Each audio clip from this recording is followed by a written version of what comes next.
revels in the air, touching nations, one life at a time.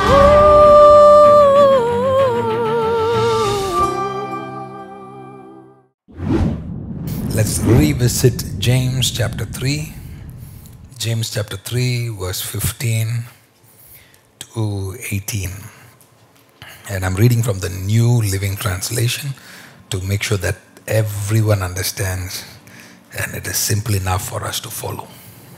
Are you ready? For jealousy and selfishness are not God's kind of wisdom. I said there is a wisdom that God uses to build a city. But that wisdom that is required to build a city can have an adulterated wisdom. How does the enemy adulterate your wisdom? It is by introducing jealousy and selfishness. When you're selfish, you don't care about your brother, your sister, your mother, your father. You only care about yourself. And he's saying that this is not God's kind of wisdom. Such things, when he says such things, he's talking about jealousy and selfishness, are earthly. It is of the earth realm, unspiritual and demonic. Look at the neighbor and say jealousy is earthly, unspiritual and demonic. Wherever there is jealousy and selfish ambition, there you will find disorder and evil of every kind. Disorder. You want disorder to come into your life, disorder to come into your family, disorder to come into your church. You just introduce what? Jealousy. Okay? And selfish ambition. You disorder and evil is produced by jealousy and selfish ambition. But the wisdom from above is first of all pure. So the opposite of selfish ambition and the opposite of jealousy, what does it produce? It is producing a wisdom which is pure, clean wisdom. Okay? It is also peace-loving. If you have your books, you can write that down. Number one, it is what? Purity. It produces purity. It produces holiness. Your lack of competition with your brother and sister, your lack of jealousy and understanding, your lack of selfishness, what does it produce? Number one, it produces purity. So if you don't have purity, you need to look into your heart. What jealousy and selfishness remains in your heart? Number two, it is peace-loving. Look at your neighbor and say, are you a peace lover? Who is a peace lover? Somebody who creates peace. Be a peacemaker and don't give your husband a pacemaker. Okay.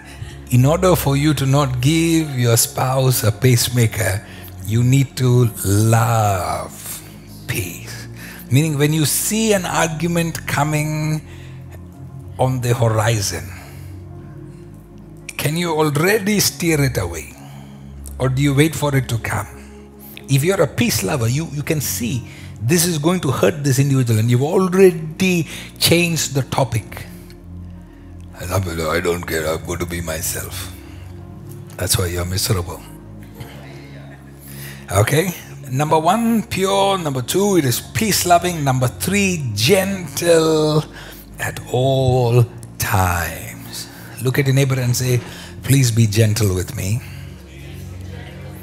while I try to be gentle with you. It is peace loving. Are you a lover of peace? Let me bother you a little more. Ask your neighbor. He's asking you, are you a lover of peace? Yeah. Some people said yes, but they're only good at peace they get, but not peace that they give. Yes. We like everyone to treat us well, but we don't treat everyone well. Okay. Number 2, gentle at all times. Look at them and say, gentle at all times. Stress the all. Look at the other neighbor, your second choice, and say, not just when it is convenient. Okay. All times. Number 3, willing to yield to others. Willing to yield. Willing to yield. Write down in your books or notes, let them win.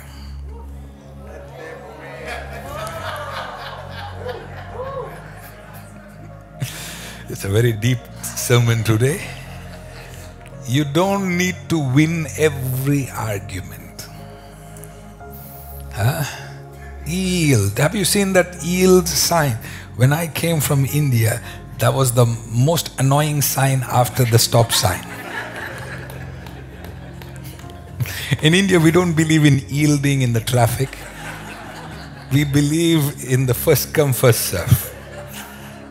And if they became first, we will accelerate faster to become the first. So when I came here, every time the yield sign came, I needed to practice speaking in tongues, and I'm still working on it.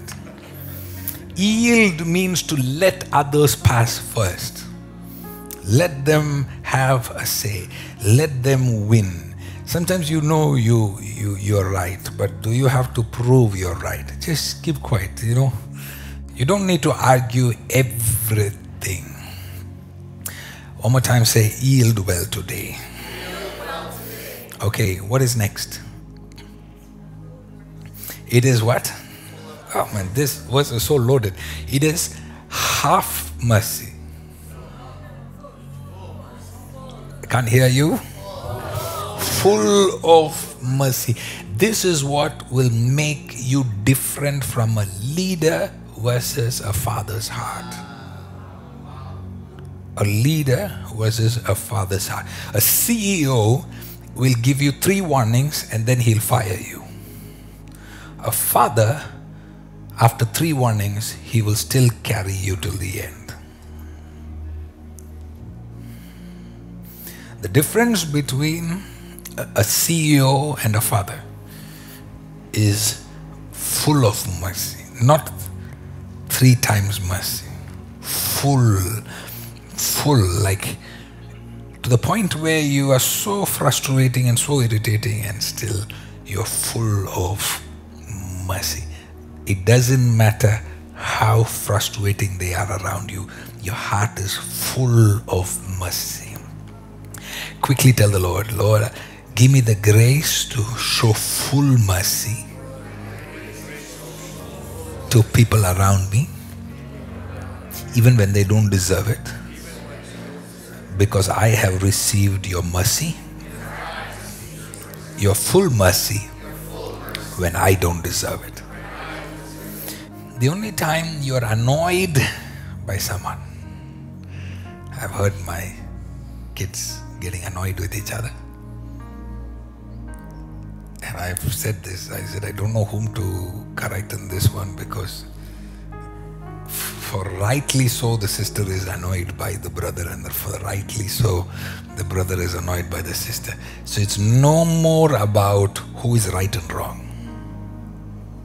It is about showing mercy. Full of it. Full of it. Full of it. What would your father do? Because that's the mercy you give, is the mercy you get. The mercy you give to your spouse, the mercy you give to your children, the mercy you give to neighbors, your friends, your brother and sister in the church is the mercy you receive. Write this down. Sympathize. Learn the art of sympathy. Sympathize. Oh, she's always like this. Oh, he's always like that. Sympathize. Your ability to sympathize, your capacity to show mercy must increase this year. Some people are good at showing mercy and walking away. But it's not just saying show mercy. It's saying be full of good deeds. My God. Meaning after showing mercy, don't leave them there. Bring them along. You haven't really shown mercy if you say, I forgive them, and then you walk away. Anybody can forgive them from a mile away. But can you show mercy and walk with them and still show good deeds? Your mercy is irrelevant if it is not backed up by good deeds.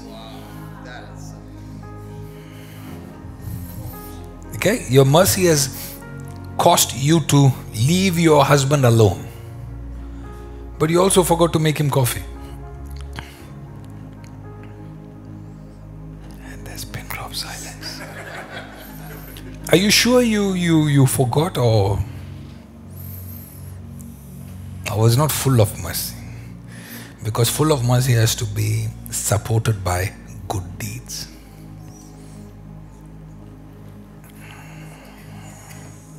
It shows no favoritism. It shows no favoritism. In other words, be fair.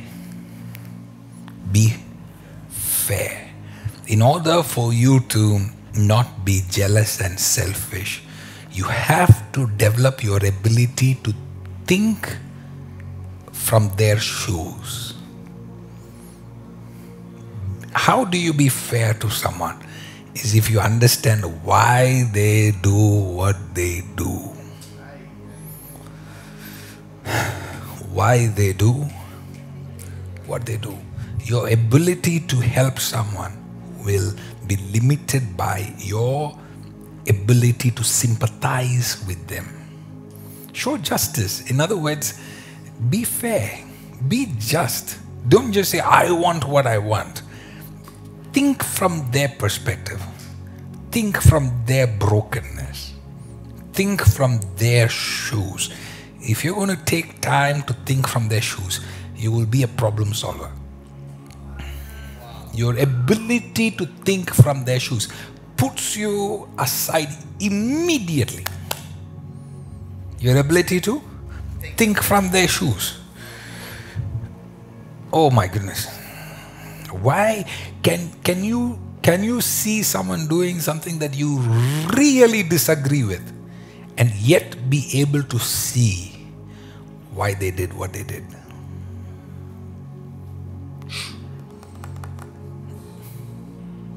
That's when you are being fair. You're not just saying that you're wrong because I think you're wrong. You're able to get out of where you are. You're able to go into that individual and say, I see why you would have done that. Now you're being just. Now you're being fair. Now you're not being self-righteous.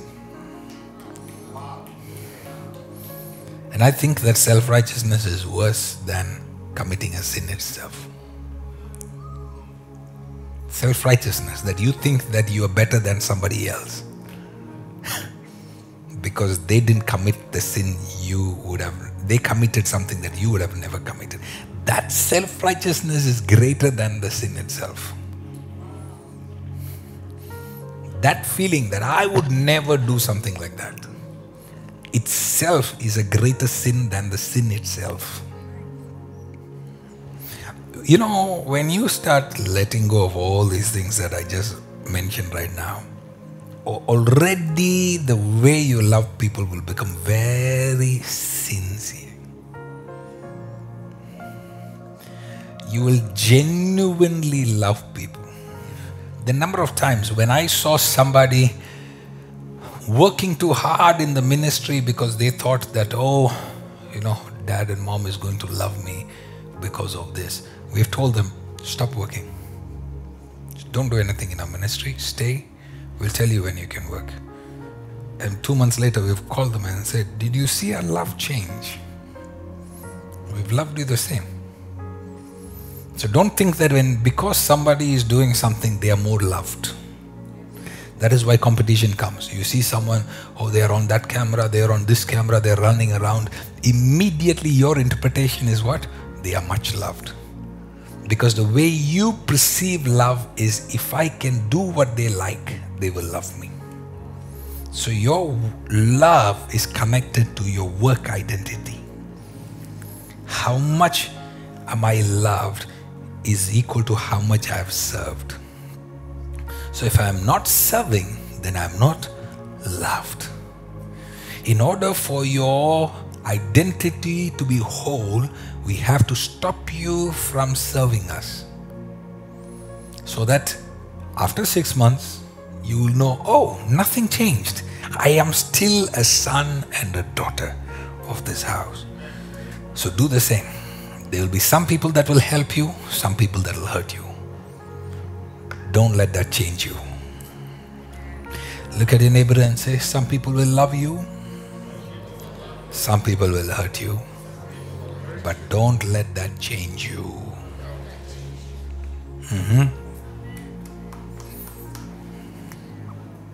You can't be a victim of life. And the last one, and those who are peacemakers will plant seeds of peace and reap a harvest of righteousness. Plant seeds, meaning be intentional of planting seeds of goodness, seeds of peace. Do you know some people will be so upset that the church is not being nice to them, yet they have not sowed seeds of peace. They've only sowed seeds of conflict. I've seen some people like that. They're very sarcastic and they make fun of everybody. And then now suddenly somebody turns and makes fun of them. They go, ooh, oh, he said that, oh, she said that. Yeah, but you have been so mean to them all this while. But when somebody turned and gave you back the same treatment, now you want to leave the church. We shouldn't have given them the same treatment. You should have been more kind. But are you following what I'm saying? Sow seeds of what? Peace. Many people, they want to reap something that they have never sown. They want to reap something. Somebody told me, I said, I don't have friends in this church. So I asked them, I said, how do you build friendship? Have you gone and said hi? Have you smiled? Have you been nice to them? Have you complimented somebody about yourself? Have you done that? Have you done? It's a two-way relationship. It is not a one-way. If you're going to complain about not having friends, you have to first start by sowing seeds. And seeds usually take time. It's not overnight. Seeds take time. Seeds take time. So some of you are like, yeah, but I did tell her we can go for coffee. And then now you expect her to come and give you a coffee next week. But seeds what? Take time. People don't trust people overnight. It takes time. Friendships are born in time. So by the time you complain about people not being nice to you in the church, what you have done is you have sown seeds of complaint. And what do you reap? Bigger size. Seeds are small, but what you reap is what? Bigger, much larger. And what happens is that, and then you find yourself hurting more and more and isolated more. And why? Because what you sowed is what you reap. Are you following what I'm saying? What you sow is what you reap. So sow what? Peace. Yes, yes. Before you complain about the worship team, before you complain about your pastor, before you complain about the sound, the light, sow peace. Sow intentional peace. Before you can complain that the plates are not washed, the house is not clean, sow seeds of peace. Yeah. Are you following what I'm saying? Yes. We all have expectation from others, but we don't remember what we sow is going to create chaos. So sow seeds of peace. Sow seeds of peace. If you're learning something, can we just give the Lord all the glory? Distance is not a barrier to God. ReviveNations.tv is now open to live participation to our services.